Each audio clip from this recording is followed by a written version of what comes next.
कहानी के पिछले भाग में आपने पढ़ा कि कैसे मैं एक ज्योतिषी के पास चली गई थी।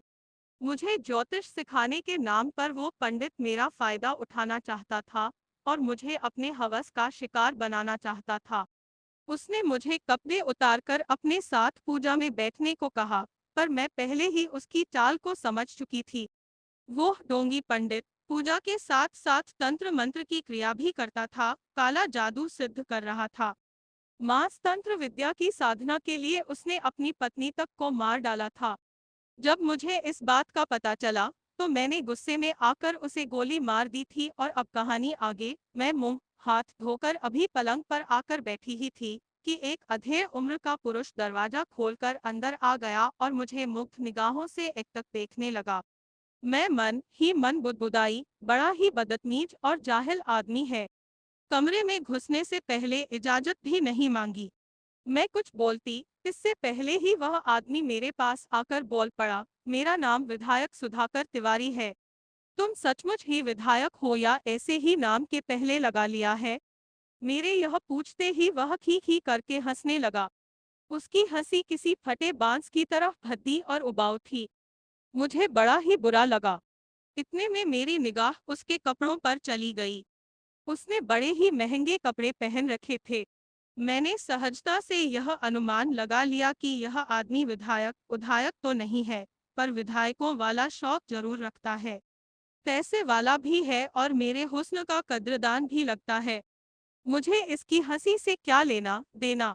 मुझे तो धन कमाने का गेम खेलना है। अगर मेरी जीत हो गई फिर तो मेरे दिन ही फिर जाएंगे। तभी विधायक सुधाकर तिवारी मुझे देखते हुए बोल पड़ा, क्यों, विधायकों से तुम्हारा कुछ ज्यादा ही लगाव है क्या?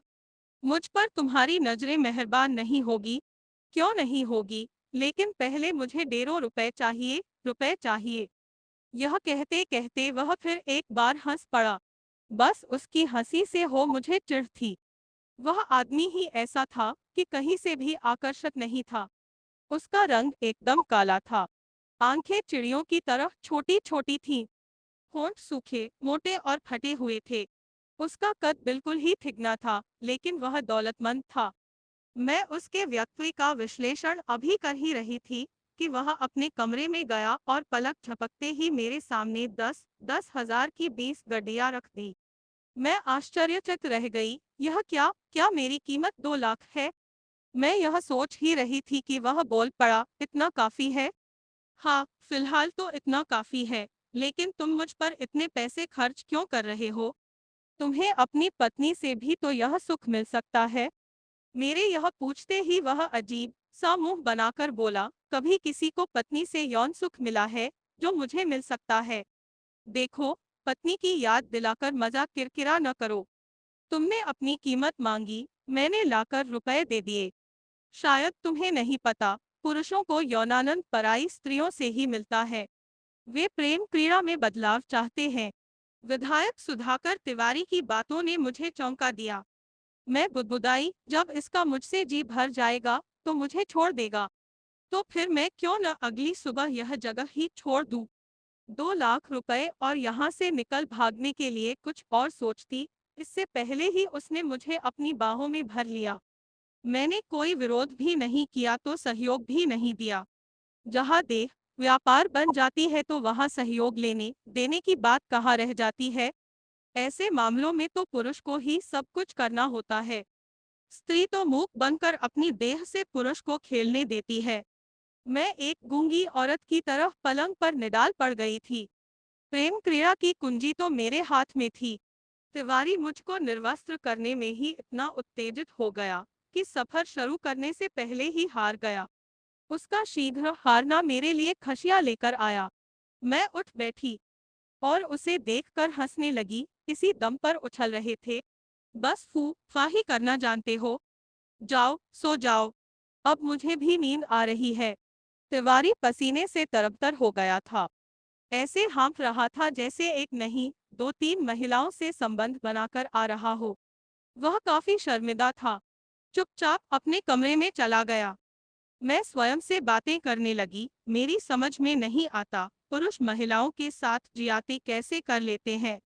मेरे जीवन में तो आने वाले सारे ही पुरुष मोम की तरफ पिघलने वाले अब तक आए हैं।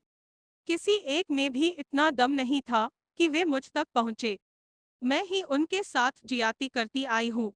आज भी तिवारी के साथ मैंने ही जियाती किया। पैसे भी उससे ऐंठ लिए और उसकी मर्दानी की थाह भी लगा ली। मैं स्वयं से बातें करते करते सो गई। सुबह 4 बजे आंख खुली तो बाहर आकर देखा तिवारी के कमरे में ताला लगा हुआ था। मैं सीढ़ियां उतरकर काउंटर पर आई और बिल अदा कर होटल से बाहर आ गई। मुझे इस बात का अंदेशा पहले से ही था कि जिसने 2 लाख रुपए मुझे दिए हैं वह मेरा पीछा अवश्य ही करेगा। मेरा अनुमान सही निकला। तिवारी की व्हाइट गाड़ी मुझे सड़क पर दिखाई दे गई। गाड़ी तिवारी ही ड्राइव कर रहा था। वह मुझे पकड़कर पुलिस में भी दे सकता था, क्योंकि मुझे गलत साबित करने के लिए उसके दिए 2 लाख रुपए ही काफी थे। 2 लाख रुपए मुझ जैसी साधारण और फुटपाथ छाप लड़की के पास कहाँ से आए, मेरे लिए पुलिस को बताना मुश्किल था। तभी मैंने देखा हिजड़ों का एक समूह नाचते गाते हुए चला जा रहा है।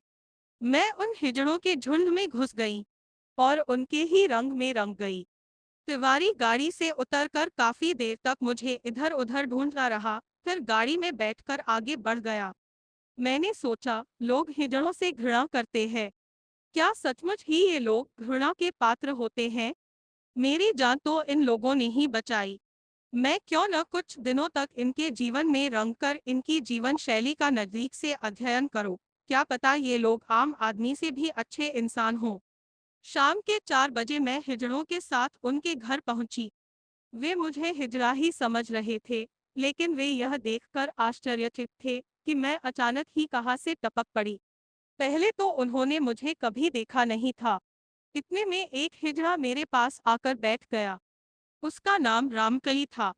मैं उसे अपने पास बैठे देखकर घबरा गई। रामकली कुछ पूछती इससे पहले ही मैं बोल पड़ी, मैं कोई हिजड़ा नहीं हूँ। मैं एक स्त्री हूँ। तो यहाँ क्या कर रही हो? किसी मर्द के पास जा। मर्द नहीं है तो अपने माँ बाप के पास जा। हम किस्मत के मारे वालों के पास तेरा क्या काम? रामकली के यह कहते ही मेरी आंखों में आंसू आ गए। मैं सुबकने लगी। रामकली मेरे आंसू पोंछते हुए बोली, तुम तो बुरा मान गई बहन। लेकिन मैंने कोई गलत भी तो नहीं कहा। मैं तो हिजड़ा हूँ। मेरा कोई घर नहीं है, भाई बहन नहीं है, माँ बाप नहीं है। हम सारे हिजड़े ही एक दूसरे के भाई बहन और माँ बाप है। रामपी के शब्दों में दर्द था, फिर भी उसकी आंखों में एक आराम की जिंदगी थी। अब मैं क्या कहती, मेरे पास तो कुछ भी नहीं था। न तो मैं किसी समाज में थी, न परिवार में और न ही किसी रिश्ते से बंधी हुई थी। मैं अपना दुख तो किसी से भी बांट नहीं सकती थी। मेरी आंखों से गंगा यमुना बहने लगी। तुझे नहीं जाना तो मत जा। तू यहाँ मेरे साथ रहेगी। जब तुझे अपने घर की याद आए तो चली जाना। रामकली एक हिजड़ा होकर भी दिलवाली थी। मैं यहाँ सुरक्षित थी। एक स्त्री को भला हिजड़ों से क्या डर हो सकता है? मैं यह सोचकर सामान्य हो गई। तभी एक हिजड़े ने डेक ऑन कर दिया। संगीत बहुत ही मधुर था, किसी नई फिल्म का था। देखते ही देखते उस धुन पर सभी नाचने लगे। मैंने देखा उनमें आपस में कोई भेदभाव नहीं था। न कोई छोटा था न कोई बड़ा था। जाति का कोई बंधन नहीं था। मैं बुदबुदा पड़ी, समाज को इन हिजड़ों से शिक्षा लेने की जरूरत है। यहाँ न तो कोई संप्रदाय है और न ही जाति ही है। सभी एक जैसे है। समाज ऐसा ही हो जाए तो मंदिर मस्जिद गुरुद्वारे गिरजाघर का झगड़ा ही मिट जाए। सांप्रदायिक दंगे फसाद ही न हो। अमीर गरीब का कोई भेदभाव ही न हो। इतने में मैंने देखा शरीर से हट्टे कट्टे 2 नौजवान अंदर घुस आए। कपड़े लत्ते से तो वे मजदूर वर्ग के लग रहे थे। सिर पर गमछा बांध रखा था। उनकी मूंछें होठों को छू रही थी। दाढ़ी बेतरतीब बढ़ रही थी। उनका पूरा हुलिया बड़ा ही विभत्स और खुखार था। तभी उनकी नजर मुझ पर पड़ी। उनमें से एक युवक मुस्कुराते हुए रामकली के पास आ खड़ा हुआ। रामकली ने मुझसे कहा, तुम अंदर जाओ। वह युवक बोला, वह लड़की कौन है? आपको वह लड़की दिखाई दे रही है? वह तो हमारी ही बिरादरी की है। हाय, हाय, आपकी आंख को क्या हो गया? रामकली के यह कहते ही वह युवक हंसने लगा। चीज तो बड़ी ही उम्दा है। बोल, कितने रुपए लेगी? रामकली थपड़ी बजाते हुए बोली, अपने रुपए सहेज कर जेब में रख लीजिए बाबूजी।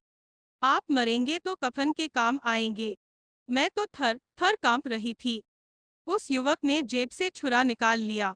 दूसरा युवक भी छुरा निकालकर रामकली के सामने आ खड़ा हुआ। रामकली के चेहरे पर फिर भी भय नहीं था, लेकिन मैं काफी डर गई थी। तभी उन दोनों युवकों ने रामकली की छाती पर छुरों की नोक रख दी। मैं अब सोच रही थी कि रामकली मेरी रक्षा करते हुए मारी गई तो फिर मेरी क्या रह जाएगी। मैंने साहस कर उन दोनों के हाथों पर अपने हाथ से जोरदार वार कर दिया। उन दोनों के हाथ से छुरे कहीं दूर जा गिरे। रामकली शरीर से मजबूत थी। उसने जोर से चीखते हुए कहा, हिजड़ों का नाम तो वैसे ही बदनाम है। आज नाम कमाने का मौका मिला है, तो तुम सब कमरों में छिपी हो। बाहर निकलकर इनका सामना करो। देखते सारे हिजड़े एक साथ बाहर आ गए और उन दोनों युवकों पर शिकारी कुत्तों की तरफ टूट पड़े। वे युवक पलक झपकते ही फर्श पर अधमरे से लेट गए। मैं दूर खड़ी यह सब देखकर दंग रह गई। इनमें तो गजब की एकता है, बेजोड़ साहस और शक्ति है। लोगों ने इन्हें हिजड़ा नाम देकर इन्हें कमजोर कर दिया है, जबकि ये कमजोर नहीं होते हैं। तभी मैंने देखा, रामकली ने उन दोनों को ही घसीट कर बाहर सड़क की तरफ कर दिया था। वे मुश्किल से उठकर भाग सके। अब हिजड़ों का एक नया ही रूप मेरे सामने था। रामकली मेरे पास आकर बोली, हम हिजड़े अपनी माँ बहनों की बहुत ही इज्जत करते हैं। स्त्री हमारे लिए देवी तुल्य होती है। आखिर हम आसमान से थोड़े ही टपक कर आए हैं। हमें भी तो किसी स्त्री ने ही पैदा किया है। क्या हमारा उसके प्रति कोई कर्तव्य नहीं होता है? यह भाव स्त्री के प्रति पुरुषों में कहा होता है। उनके लिए तो स्त्री एक वस्तु मात्र होती है। उनसे अच्छे हिजड़े हैं, जो स्त्री को कामी निगाहों से तो नहीं देखते। मैं खड़ी खड़ी पल भर में ही यह सब सोच गई।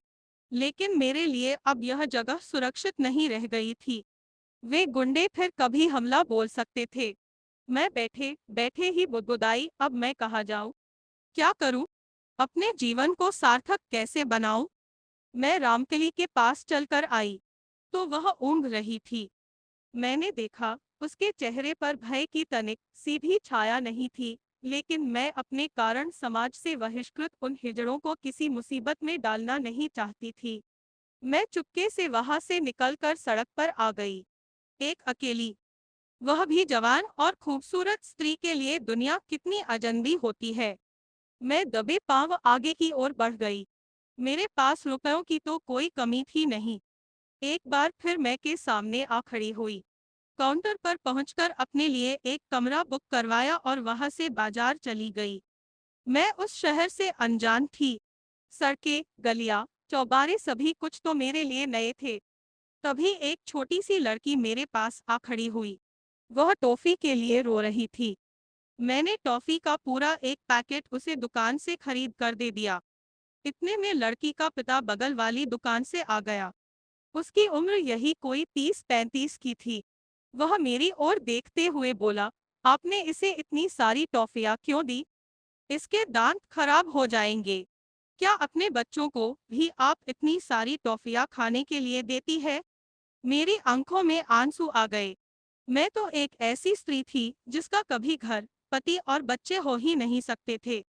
मैं तो उस बच्ची में अपना बचपन ढूंढ रही थी। मैंने उस आदमी से कहा, मैं इतनी भाग्यशाली कहाँ हूँ? राह चलते बच्चे ही मेरे बच्चे हैं। बच्ची को टॉफी खाने दीजिए। बच्चों का दिल नहीं दुखाना चाहिए। वह आदमी आश्चर्य से मुझे देख रहा था। फिर वह अचानक ही बोला, आप यह कैसी उड़ी उड़ी बातें कर रही है? यह कहकर उसने बच्ची के हाथ से टॉफी का पैकेट लेकर मुझे दे दिया और मुंह चिढ़ते हुए टॉफी का पैकेट दुकानदार को लौटा दिया।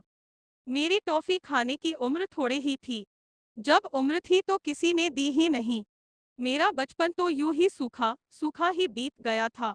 मैं अपने लिए कुछ फल, कपड़े, लिपस्टिक, चप्पल और कोल्ड क्रीम खरीद कर होटल आ गई। तो हाँ जी, मेरे हुस्न के झल्लो। ये था मौज मस्ती सीरीज का भाग नंबर 20, मेरे झल्लो। बस ऐसे ही अपना प्यार लुटाते रहना और मैं आप सभी के लिए नई नई कहानियां लाती रहूंगी। धन्यवाद।